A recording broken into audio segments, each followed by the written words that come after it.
Store unused cold tar mix in its original black plastic packaging and keep it cool, dry, and out of direct sunlight to delay premature curing. Cold tar mix cures by oxidation and heat, so the best practice is to minimize oxygen exposure and temperature swings. When you open a bag, fold the top tightly and use a heavy-duty clip or tape to seal the opening, pressing out air as you close it. If you need an extra barrier, place the sealed bag inside a heavy-duty plastic tote or a secondary plastic bag and remove excess air before sealing the tote lid. This reduces oxygen contact and prevents pests from breaching the primary packaging.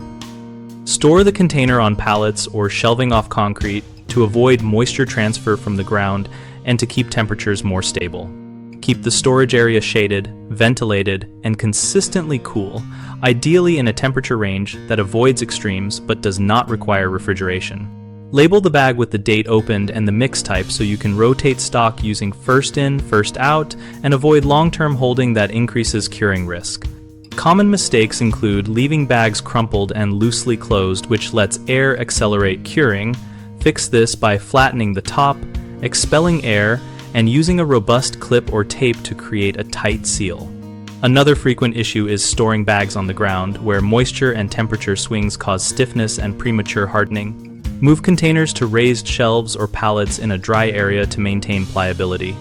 People sometimes assume sunlight is harmless, but ultraviolet exposure and heat speed the set process. Relocate stock to a shaded interior space or a covered shed to keep the mix usable longer.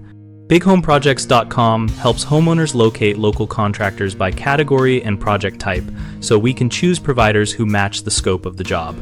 We also help contractors find work by listing opportunities and connecting them with homeowners, and we host a discussion community where users and professionals exchange tips, troubleshooting advice, and real-world experiences.